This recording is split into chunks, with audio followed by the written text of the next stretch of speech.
A moral dilemma is a situation in which an individual is faced with conflicting moral principles or choices, each of which carries its own set of ethical implications. In essence, it's a predicament where there is no clear-cut, right or wrong decision, and any choice made will result in some form of moral compromise or harm.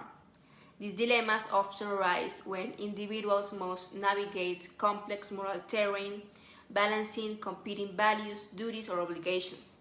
Whether it's deciding between the lesser of two evils or choosing between conflicting duties, moral dilemmas force individuals to critically evaluate their principles and make difficult decisions that can have profound consequences on themselves and others. Identifying a moral dilemma involves recognizing a situation where there are conflicting moral values or principles at play, and where any decision made will result in some form of moral compromise or harm. Here are some steps to help identify a moral dilemma.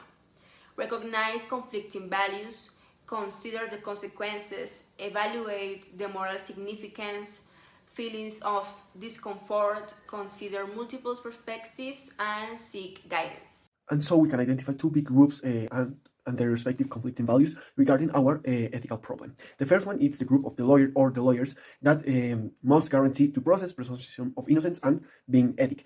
Nevertheless, if we analyze this problem in a hypothetical case that they must, for example, they receive more money in order to win more cases, these values that are strictly connected to the law, the practice of law, are being vulnerated. First, the due process, because in order to win more money, they can avoid or rush process in order to have more success more fastly. For example, vulnerating the law by not considering the evidence. Second, the presumption of innocence is vulnerated if the lawyer doesn't care if the person of no or it's innocent or not. What it matters is winning the process. This all affects professional ethics, obviously, because the lawyer is not caring about justice. Law is caring about his own winnings, not because he's unethical, because the system itself and the earnings that he wins are based on benefiting, giving benefits if he avoids these characteristics that we just mentioned. In contrast, we have the society that gets very affected, and the values that it promotes during what we expect about law. First, the rule of law must be impartial, public, and respect the due guarantees and the due process. This is not happening if we avoid proofs, we rush decisions, and we give rewards to those who do it. In consequence, what happens is the public trust in the law, in the institutions, and in the lawyers itself decays very harshly, giving a serious damage to the law itself. And in consequence, not only damaging the access to justice, but also benefiting those who continue doing these unethical practices. In order to analyze the moral dilemma referring to the economic incentive for unethical purposes in the legal field, it is important to talk about care and its role in ethics, society, and the development of empathy in each individual's form of thinking and decision-making. To get to a position in society and to achieve certain goals that indicate personal success, like becoming a lawyer, a judge, or a prosecutor, a person has to go through an academic formation. However, this is not the only thing that helps a person become who they are. The most important role in this path is played by care. The significance of caring for ourselves, caring for others, and being taken care of is often overlooked, but the truth is that it takes a village for a person to be where they are, and caregivers are responsible for fulfilling the individual's most basic and fundamental needs, so that they can focus really on their goals.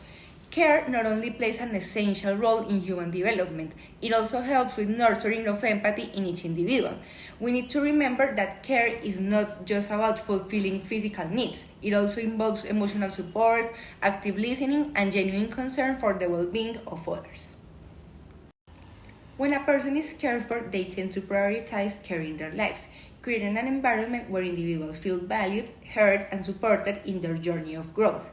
This is where empathy emerges, and it allows us to step into the shoes of others, to understand their perspectives, and to respond with compassion, and ultimately achieve social cohesion.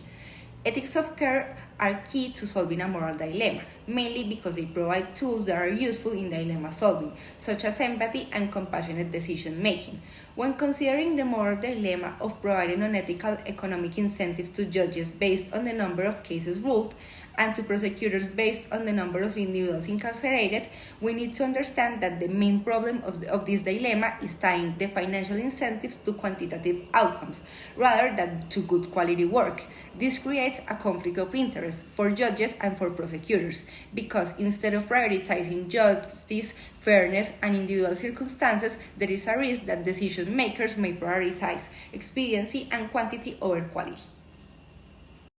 To understand the dilemma, it is also important to study the perspective of judges and prosecutors and why they might accept unethical economic incentives. On one hand, these incentives may seem appealing due to the potential for financial gain, but avarice is not the only motive for them to accept them. There are other factors that may influence the decision, such as performance evaluations, fears of being sanctioned, professional culture, and normalization of these incentives. All of these reasons help the person to create an internal argument in which accepting the incentives is not wrong but rather necessary, creating moral disengagement from the consequences of their decision.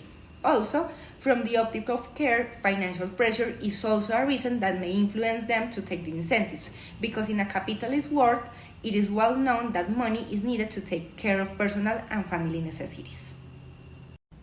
Although it can be justified, the approach of accepting the incentives neglects the human dimension of justice. It fails to consider the unique needs, circumstances, and well-being of those involved in the legal system, including defendants, victims, and their families. By incentivizing high case volumes or incarceration rates, the system may promote a lack of empathy and understanding towards those affected by legal decisions.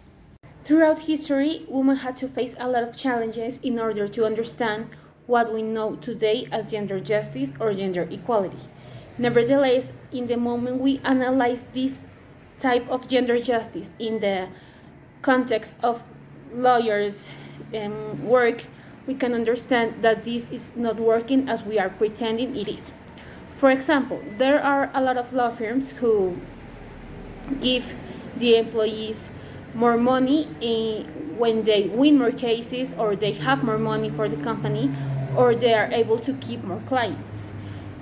Different studies made by anthropologists, sociologists, and psychologists show that women are the ones that gain more money in these types of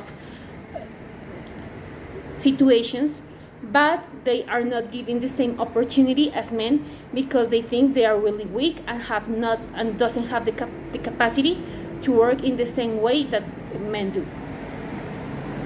Another example of the influence that fees can have in the law system according to gender justice has to do with the decisions making of the judges and the different jurists that act in the law situation and in the law system in Colombia.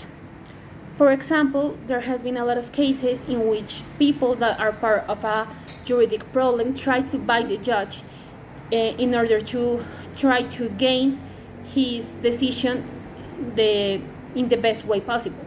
Nevertheless, people have shown that they think it's easier to buy the decision of a woman than the decision of a man.